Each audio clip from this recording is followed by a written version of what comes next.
Assalamualaikum warahmatullahi wabarakatuh. Apa kabar anak-anak Ustadz? Semoga antum semua dan keluarga dalam keadaan sehat walafiat. Kali ini kita akan melanjutkan materi kita di kelas 8, yaitu tentang perangkat lunak pengolah kata atau yang biasa kita kenal dengan istilah Microsoft Word. Anak-anak Ustadz, kali ini kita akan mempelajari bagian-bagian lembar kerja pada Microsoft Word 2010. Jadi kalau di laptop atau PC kalian tidak menggunakan Office 2010, minimal antum tetap memperhatikan karena insya Allah fitur-fitur atau menu icon yang ada di Office antum walaupun bukan 2010 insya Allah banyak kemiripan ya, jadi tidak terlalu beda dengan Microsoft Word 2010. Anak-anak Ustadz, langsung saja kita awali pembelajaran kita pada kesempatan kali ini dengan sama-sama mengucapkan lafaz basmalah. Bismillahirrahmanirrahim. Kemarin kita sudah mengawalinya dengan materi software. Kali ini kita langsung fokus ke materi kita di kelas 8, yaitu tentang perangkat lunak pengolah kata. Nah, Ustadz, Microsoft Word ini merupakan bagian atau jenis dari perangkat lunak pengolah kata. Mengapa Microsoft Word dikatakan sebagai perangkat lunak pengolah kata? Karena biasanya di Microsoft Word ini sering digunakan oleh seseorang untuk membuat berbagai jenis dokumen seperti cerita, kemudian makalah, skripsi, dan lain-lain. Intinya Microsoft Word ini lebih kepada pembuatan surat-surat atau dokumen-dokumen. Nah, anak-anak Ustadz, kali ini kita akan fokus ke bagian-bagian lembar kerja. Harapannya nanti dengan kita belajar ini, kalian sudah tahu mana yang disebut dengan tab menu file, kemudian toolbar, bar judul, dan segala macamnya. Minimal antum tahu tempatnya dan juga beberapa fungsi dari bagian-bagian lembar kerja Microsoft Word. Baik, yang pertama, bagian lembar kerja Microsoft Word 2010 adalah tab menu file atau Office button. Anak-anak Ustadz, khusus nomor 1 ini, tab menu file ini akan kita jumpai pada Microsoft Office 2010. Kalau kalian masih menggunakan Microsoft Office 2007, maka yang akan kalian temui adalah menu atau tombol Office button. Posisinya di sini, di sebelah kiri atas. Ini yang dimaksud dengan tab menu file. Jadi kalau Office button dia bentuknya bulat, warna-warni seperti kelereng ya, bentuknya di sini. Apa posisinya di sini? Apa saja yang terdapat dalam tab menu file ini boleh kita klik. Nah, ternyata inilah menu ataupun beberapa tombol perintah yang ada pada tab menu file. Ada tombol save, save as, open, close, dan lain-lain. Selanjutnya anak-anak Ustadz, yang kedua adalah toolbar atau kalau bahasa bekennya itu quick access toolbar. Posisinya tepat di atas tab menu file tadi, yang ini. Nah, dia berupa icon-icon yang ada di atas tab menu file. Untuk menambah icon-icon pada quick access toolbar ini, kalian nanti bisa klik tanda segitiga yang ada di samping kanannya. Nah, sampai muncul tulisan Customize Quick Access Toolbar. Kalian klik. Untuk memunculkan di tampilan di atas ini, kalian checklist yang kalian inginkan. Contoh, kita mau menampilkan new. Nah, sehingga di sini nanti muncul icon new. Untuk menghilangkannya, kalian hilangkan tanda checklistnya. Nah, seperti ini. Itu yang disebut dengan Quick Access Toolbar. Fungsinya adalah untuk mempermudah atau mempercepat proses kerja kita.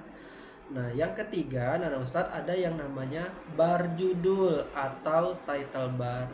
Sesuai dengan namanya, bar judul berarti ini adalah fungsinya menampilkan nama file atau nama dokumen yang sedang aktif atau yang sedang dikerjakan.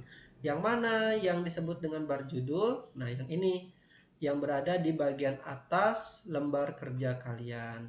Nah, Ustadz, yang disebut dengan lembar kerja adalah kertas putih ini ya. Di Microsoft Word ini kita kenal dengan istilah lembar kerja. Yang ini adalah bar judul atau title bar. Karena dokumen ini atau file yang kita kerjakan ini sudah kita simpan, dengan nama bagian lembar kerja, maka dia akan muncul sesuai dengan nama file yang kalian gunakan.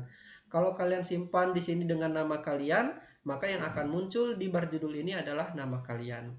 Sekali lagi saya ulangi, fungsi dari bar judul adalah menampilkan nama file atau nama dokumen yang sedang aktif atau yang sedang dikerjakan. Nah, selanjutnya ada yang namanya tab. Tab ini singkatan dari tabulasi. Nah, anak-anak Ustadz, di Microsoft Word ini ada dua jenis tab. Yang pertama ada standar tab dan yang kedua ada yang namanya contextual tab. Yang mana yang disebut dengan standar tab? Nah, standar tab pada ribbon itu jumlahnya ada 7. Ya, standar tab pada ribbon jumlahnya ada 7. Nah, sebelum kita ke standar tab, yang mana yang ribbon, Ustadz? Yang disebut dengan ribbon itu adalah semua menu icon tombol perintah yang ada di atas lembar kerja. Jadi dari mulai pojok sini dari Quick Access Toolbar sampai ke pojok sini. Dari Sabang sampai Merauke berjajar pulau-pulau ya. Itu yang disebut dengan ribbon. Jadi standar tab pada ribbon itu jumlahnya ada 7. Dimulai dari tab home, tab insert, tab page layout, tab reference, tab mailings, tab review, dan tab view. Jadi tab menu file dengan Nitro ini bukan termasuk dari standar tab. Kalau tab menu file tadi pengganti Office button, kalau Nitro ini adalah aplikasi tambahan yang sudah kita install. Jadi yang dimaksud dengan standar tab itu ada 7, home, insert, page layout, sampai ke view. Ingat ya, jumlahnya hanya ada 7 untuk standar tab. Nah, anak-anak Ustadz, yang kelima adalah group. Group ini adalah turunan dari tab atau tabulasi. Jadi kalau tab tadi itu jumlahnya ada 7, setiap tab itu memiliki grupnya masing-masing. Jadi sekali lagi, setiap tab itu memiliki grup masing-masing. Contoh, sekarang kita sedang berada pada tab home. Pada tab home ini terdapat grup apa saja? Kita lihat di sini. Nah, yang ini yang disebut dengan grup atau nama grup. Jadi pada tab home ini terdapat grup clipboard, grup font, paragraph, styles, editing. Sehingga jumlah grup pada tab home itu ada 5. Ada clipboard, ada font, ada paragraph, kemudian ada styles, dan juga ada editing. Kemudian grup apa saja yang ada pada tab insert? Nah, ternyata pada tab insert grupnya lebih banyak. Ada grup page, table, illustration, links, header and footer, ada teks, ada simbol.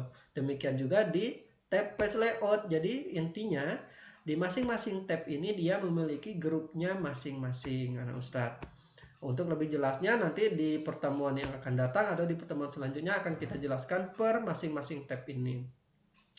Nah, selanjutnya anak-anak Ustadz, yang mana batasan-batasan dari setiap grup. Kalau kalian perhatikan, di setiap grup itu ada garis pembatas. Nah, di sini. Jadi grup clipboard itu batasnya garis ini. Nah, pembatasnya ya. Nah, jadi clipboard hanya sebatas ini. Kemudian grup font dari sini sampai garis pembatasnya di sini. Semua itu masuk dalam grup font. Demikian juga paragraph, styles, dan juga editing. Nah, selanjutnya yang keenam, anak-anak Ustadz. Untuk bagian-bagian lembar kerja yang keenam adalah tombol dialog. Anak-anak Ustadz, tombol dialog itu disimbolkan dengan tanda panah kecil. Oke, iklan lewat ya. Sekali lagi, tombol dialog itu disimbolkan dengan tanda panah kecil berada di sebelah kanan nama grup. Nah, biasanya masing-masing grup itu memiliki tombol dialognya masing-masing. Nah, seperti ini anak Ustadz. Di sini tadi ada namanya grup clipboard. Nah, yang tanda panah kecil inilah yang disebut dengan tombol dialog. Demikian juga pada grup font, ini tombol dialognya. Pada grup paragraf, ini tombol dialognya. Pada grup styles ini tombol dialognya. Nah, pada grup editing dia tidak memiliki tombol dialog karena menu ataupun icon ataupun tombol perintah yang ada pada grup editing ini hanya ada 3. Nah, jadi anak Ustadz, itu ciri-ciri dari tombol dialog. Dia ditandai dengan simbol anak panah kecil yang berada di sebelah kanan nama grup. Lantas, apa fungsi dari tombol dialog? Fungsi dari tombol dialog adalah menampilkan menu, icon, ataupun tombol perintah yang ada pada grup secara lebih lengkap. Jadi saya ulangi, fungsi tombol dialog adalah menampilkan menu, icon, atau tombol perintah yang ada dalam grup secara lebih lengkap. Nah, Ustadz, pada kesempatan kali ini materi kita cukupkan sampai di nomor 6 dulu. Insya Allah nomor 7 sampai nomor 11 kita lanjutkan di pertemuan yang akan datang. Sekali lagi harapan Ustadz, kita hari ini sudah belajar 6 bagian-bagian lembar kerja pada Microsoft Word 2010. Jadi harapannya Antum sudah tahu yang mana tab menu file, yang mana toolbar, yang mana bar judul, tab, grup, dan tombol dialog. Semoga ada manfaatnya untuk kita semuanya. Tetap anak-anak Ustadz, setelah melihat video ini akan ada tugas yang harus antum kerjakan sebagai bahan evaluasi pembelajaran kita hari ini. Sekali lagi terima kasih atas segala perhatiannya. Mohon maaf. Semoga kita semua tetap dalam lindungan Allah Subhanahu wa taala. Assalamualaikum warahmatullahi wabarakatuh. Bye bye.